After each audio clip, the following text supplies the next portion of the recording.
Alright everyone, welcome back to MTG Life. This here's going to be my very first Commander deck tech after I've gotten back from vacation, so bear with me. This here may not be the best thought out one. Got back yesterday and I'm going to I pretty much got up around noon is when I woke up. It's now 1:33, had some breakfast, immediately woke up for like 10 minutes, then start making a deck. Then start working on it, so because I wanted to go ahead and make out a deck because I already had an idea in my mind. I already knew the cards I was wanting to use, because I've been thinking about it all week long since I've gotten the stuff for it. And so yeah, this here's kind of a bit of a flavor kind of thing, I guess you could say. It's more or less a tribal human soldier with a little angel sprinkled in. Mainly cards used from M19 and Dominaria, so there is that in there. There are some cards in here that are not from there, so just letting y'all know ahead of time. I do want to say though that since I've already made the deck list on tappedout.net, and I will be posting it into the description, the link for that. If you go and look at it on there, it will probably say that some of the cards are not legal in this format, which I don't know why they wouldn't be. It's Commander. There are very few cards that are illegal, and usually for a good reason. And it's from a new set, and I assume it's just that Tapped Out has not changed up their stuff yet, like changed up which is that it's illegal, because I think it only became like standard legal and legal in all the formats like yesterday or a few days before that, so it may take them some time before they get ready with all that stuff, so just letting y'all know. This is probably the second most expensive deck I've ever made, and I'll tell you why in a moment. It's in its 50s. It's somewhere around the price, maybe just a little bit under the Omnith deck. Now then, let's get started with our deck tech. Lena, Selfless Champion. 2 white for generic mana for a 3/3 human knight. When she enters battlefield, you create a 1/1 white soldier creature for each non-token creature you control. Sacrifice her. Creatures you control with power less than Lena's power gain indestructible until end of turn. Alright, so like I said, this here's going to be pretty much a human knight. We do run a lot of buff stuff in here, and I'll get into that here in a moment. Now then, the first card here, which is we're going to start with our mythics, and there's only one mythic in here, and this is the reason why this deck is pretty expensive in TCG Player or Card Kingdom. Resplendent Angel. If you have not seen my my video before this, you may want to go watch it. It shows what I did get out of my booster boxes and stuff. And I will have another one coming in a few days actually, which I will open up on the channel. 2 white, 1 generic mana for a 3/3 angel with flying. At the beginning of each end step, if you gain 5 or more life this turn, create a 4/4 white angel creature token with flying and vigilance. Pays 6. She gets +2/+2 and gains lifelink, which means that if she deals combat damage to a creature or your opponent, she automatically activates herself and you get a 4/4 token. Alright, on to the rares. Vanquisher's Banner, 5 generic mana for an artifact. Enters battlefield, choose a creature type. I would recommend choosing either soldiers or humans, because not humans. Actually, you could probably just choose humans and it would actually affect all the. Actually, yeah, just choose humans. Because this here is aside from the angels and a few other cards, this here is would cover up every single creature type in here. And affect your knights and soldiers, and which means you get the draw off of them. Creatures you control the chosen type get +1/+1. Whenever you cast a creature spell of the chosen type, draw a card. Very useful in this kind of deck. And goes along with Metallic Mimic as well. 2 generic mana for a Shapeshifter, 2/1 artifact creature. Enters battlefield, choose a creature type. Of course, humans. Metallic Mimic is the chosen type in addition to its other types. Each other creature you control, chosen type, enters battlefield with an additional 1/1 counter on it. So that there will continue to buff, and I'm going to set these aside because we have actually quite a few buffs. And just to show, I will also set Lynn aside, that if we were to have her out along with all our buffs, I'll show you what will happen. Always Watching. 2 white, 1 generic mana for an enchantment. Non-token creatures you control get +1/+1 and have vigilance. Haunted Plate Mail. 4 generic mana for a artifact equipment. Equipped creature gets +4/+4 for 0 until end of turn. It becomes a 4/4 spirit artifact creature that's no longer an equipment. Activate this only if you control no creatures. Other than that, you pay 4 to equip. Dusk and Dawn. You pay 2 white and 2 for sorcery. Destroy all creatures with power 3 or greater for Dusk. For Dawn, you pay 2 white, 3 generic mana for sorcery Aftermath. You only cast it from your graveyard, then exile it. Return all creature cards with power 2 or less from your graveyard to your hand. Now then, Throne of the God Pharaoh. 2 generic mana for a legendary artifact. At the beginning of your end step, each opponent loses life equal to the number of tapped creatures you control. Yes, we are running quite a few knights, and almost every single knight has vigilance, because that's a theme for them pretty much. But we also are running quite a few soldiers who will then tap and attack. Yeah, they're pretty much 1/1s, but whenever we attack with them, they're just the kind of fodder that we can just easily attack with. And even with our knights, because then our knights will remain untapped and still be able to block, but our soldiers will be able to attack and still be tapped, which will then activate our God Pharaoh, our Throne of the God Pharaoh. Ashes at the Abhorrent. It's white and 1 generic mana for an enchantment. Players can't cast spells from graveyards or activate abilities of cards in graveyard. Whenever a creature dies, you gain 1 life. This here is a double hitter for just 2 mana. It allows us to knock out those cards that are messing with stuff in graveyards, like Muldrotha stuff, Sultai stuff, Sidisi, stuff that's going to involve their graveyards. This here helps knock that out. It's always good to have a card in there that does something like that. And the added bonus to it is whenever a creature dies, you gain 1 life. It's not even got to be your creature. It can be an opponent's creature. Sigil Sword of Valron. 3 generic mana for an artifact equipment. Equipped creature gets +2/+0, has vigilance, and it is a knight in addition to its other types. Whenever equipped creature attacks, create a 2/2 white knight creature token with vigilance that's attacking. Equipped for 3. Not a bad card to use at all. The added bonus is that you can continuously get a knight that's attacking, and in case you did not notice, it does not say tapped and attacking, that's attacking. Since the knight has vigilance, it will not be tapped, so that means the token knight that is created will not tap, which is a very good added on.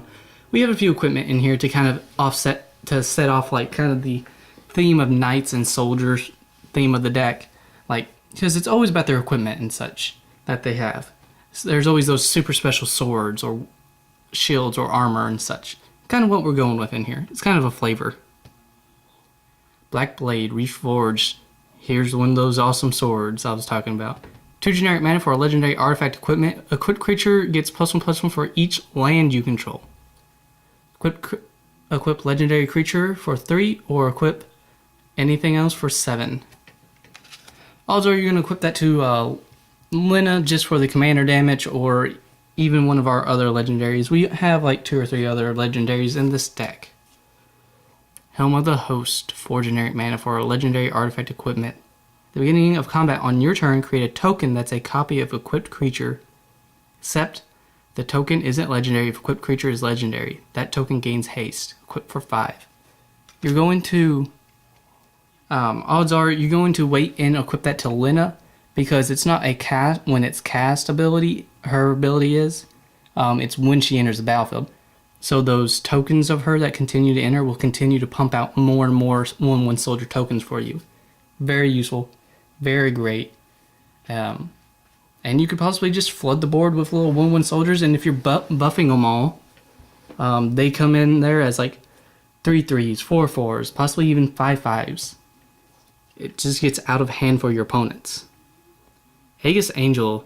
She's 2 white for generic mana for a 5/5 angel with flying. When she enters battlefield, another target permanent gains indestructible for as long as you control Aegis Angel. If you have Helm of the Host equipped to Lena, you really want to like just play it onto Lena. I mean, not much else to say on that. I mean, make Lena indestructible while she has the Helm of the Host, and you'll just continue to get tokens of her until they at least destroy the angel. Or if you don't want to do that, you could equip Helm of the Host to the Aegis Angel, just so you know. So that, say you have Lena and you make her indestructible with the Aegis Angel and equip Helm of the Host. If the Aegis Angel survives and you're able to get that other token, you can then make that the original Aegis Angel indestructible. Then they have to destroy a token. If you can survive a few turns without losing your tokens or the original Aegis Angel, you can just create a giant chain of indestructible creatures that your opponents just have to get through and destroy, and all that becomes a real nightmare and mess for them. Victory's Herald. 3 white for 3 generic mana for a 4/4 angel. Flying, whenever it attacks, attacking creatures gain flying and lifelink until end of turn. I mean, like I said, we're going to attack. I mean, give all our knights flying and lifelink. I mean, not bad at all. Here's one of those other buff cards. Valiant Knight. A white and 3 generic mana for a 3/4 human knight for a human knight lord. Other knights you control get +1/+1. You can pay 5. Knights you control gain double strike until end of turn. Not bad. Benalish Marshal. 3 white for a 3/3 human knight lord. Other creatures you control get +1/+1. He buffs everything. He's very great. If you're running any kind of white deck, odds are he's going to be in there. I mean, I'm just saying. Now we're done with our rares and such, and we're going to move on into our uncommons. Starting off with Quinde, Pride of Femfir. It's a white 3 generic mana for a 2/2 legendary human knight double strike. Creatures you control with first strike have double strike. Yeah, I mean, we're going to have a few creatures with first strike. I mean, if you want to run some equipment in here that gives stuff first strike, then they get double strike as well. Not bad. Baird, Steward of Argrave. 2 white, 2 generic mana for a 2/4 legendary human soldier of vigilance. Creatures can't attack you or a planeswalker you control unless their controller pays 1 for each of those creatures. I mean, play him early on, he just becomes a pillow fort guy. He's got everything that you need going on. He can help you, maybe save you a turn or two. I mean, if you play him along with Dampening Sphere, you can really mess up your opponent, especially if you're playing against a spell-heavy deck, say like Burn or anything like that. It can really help you out. Knightly Valor. It's 5 mana for enchant. It just creates a knight and buffs a creature you control and gives it vigilance. Now that we're in the uncommons, I'm not really going to read much. Unless it's really important. Dauntless Bodyguard gives a creature indestructible. I mean, it's a 1-drop 2/1. Not bad at all. Novice Knight. Another 1-drop 2/3 defender, but if you can equip it or chant it, it becomes an attacker. I mean, if you have a low drop, I mean, I play tested that and put that out turn 1, then played, I can't remember the name. It was some shield from Dominaria. You pay 1 and then you can pay another. I mean, I did that turn 2 and it was able to then attack for 2, turn 2. Not to mention 2/3 that can prevent 2 damage to itself. It's technically a 2/5. Knight of Grace. Kind of card that if you ever just play it in if you play a regular standard knight deck or modern sideboard kind of card. I mean, it's got that first strike, don't it? Gives it double strike. Then I mean, that's a 2-drop double striker with the Quinde. Leonin Vanguard, it's a 1-drop. I mean, later on when you have other creatures, it becomes a 2/2. You gain 1 life. I mean, not bad. Militia Bugler. People like this card. It's a 3-drop 2/3 vigilance human soldier. When it enters the battlefield, look at the top 4 cards of your library. You may reveal a creature card with power 2 or less from among them and put them into your hand. Put the rest on the bottom of your library in a random order. That's going to be kind of the card that people are going to run playsets of, especially those low drop. I feel like it's going to mainly make a hit in Modern, because I mean, Modern's where you're wanting to do stuff really early on, play lots of have a very low mana curve on stuff. Memorial Glory, just sacrifice it later on in the game. Give us those soldiers. Triumph of Jared to buff up some creatures. I mean, eventually give it basically every keyword. Seal Away, not bad. Flash for 2. Tap creature opponent controls till it leaves. Exile target tap creature until it leaves the battlefield. I mean, it's good. We're running it just so that we can easily just deal with some threats. Aegis of the Heaven, 2 gives a creature +1/+7 till end of turn. I mean, not bad. Diamond Mare, I didn't show it in the other video, but I did get at least one every single one of the horses. So there's that, people. I mean, it's 2, you choose color, then you gain a life. We are running some life gain stuff in here just to help us out a bit. Rose Glove, another equipment, you just equip it, and whenever it deals damage, you draw a card. Builder's Blessing, it's another buff card in a way. You pay for untapped creatures you control, get +0/+2. Staff of the Sun Magus. 3 for whenever you cast a white spell or a plains enters battlefield under your control, you gain 1 life. Bantu's Monument. I want to say something about this. We aren't running it in here for the black ability. We are running it in here for the other ability. Whenever you cast a creature spell, each opponent loses 1 life and you gain 1 life. I mean, it's a 3-drop drain every time opponent casts. Every time we cast a creature spell. I mean, Catcher's Monument. Here to give us out those warriors. I mean, not bad. Fountain of Renewal. 1 drop, you gain life at the beginning of your upkeep. You can pay 3 later on, sacrifice it, draw a card. Not bad at all. Johnny's Welcome. You pay 1 for enchantment. Whenever a creature enters the battlefield under your control, you gain 1 life. This here is going to be a very important card in any, whether modern or standard or commander. It's going to be it's going to fill out a 1-drop slot for gaining life. I mean, Shield of the Realm. This was the card I was talking about. It's actually 2 mana. My bad. Hieromancer's Cage. Another card just to deal with stuff. On Sarah's Wings, I mean, equip it to a creature, and it gets Flying, Vigilance, and Life Healing, and +1/+1. Herald of Faith, I mean, it's a 5-drop 4/3. Whenever it attacks, you gain 2 life. It's got Flying as well. Now we're going to move on to our uncommons. Sergeant at Arms, it's a foil as well. I mean, odds are if you're going to play this, you're going to wait and play it for its kicker. I mean, so you can get those tokens. Gallant Cavalry. I mean, it's a 4-drop 2/2 Vigilance. You get another 2/2 Vigilance. I mean, that's for 4, the equal of 4 power that will not tap when it attacks. Same thing here. I mean, it's the exact same thing, really. I mean, they're the equivalent of each other, pretty much. I mean, I'm really surprised they don't have the exact same artwork. Knight of the Tusk, 6-drop 3/7 with Vigilance. Not bad at all. Knight of New Benalia, 2-drop 3/1.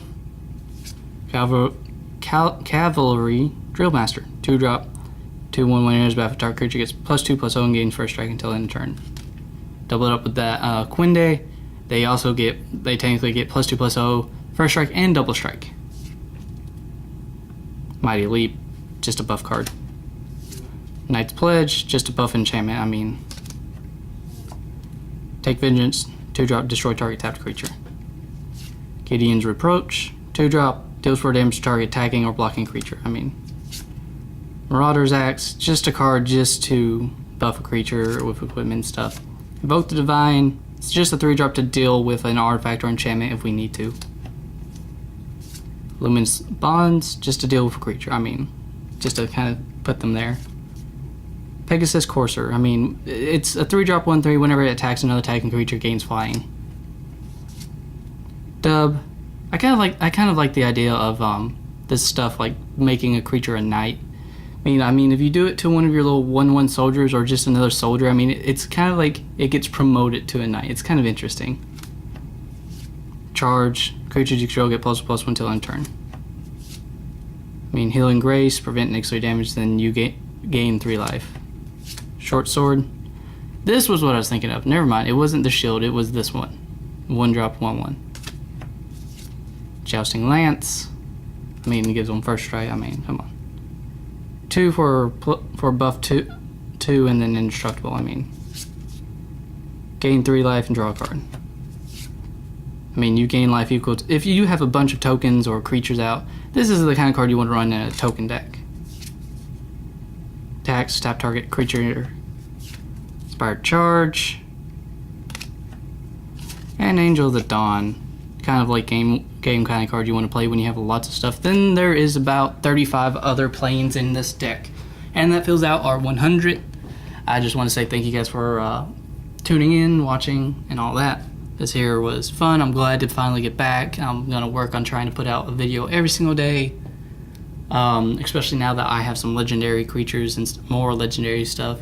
So I'm not as worried about running out of deck techs and stuff. I'll probably move into a little bit more some brawl stuff, maybe even a modern or standard deck here and there.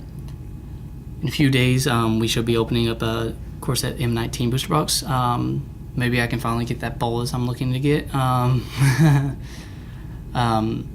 What else? Not much else. Not much else. Just want to say thank you guys for watching. Hope you guys enjoyed. And we will be back in a few days. I'll probably be uploading 2 videos today. This here will probably be the second, depending upon how long the battery life on my camera will last and how long it actually takes to upload these videos. So I want to say thank you guys for watching and have a nice day. Peace.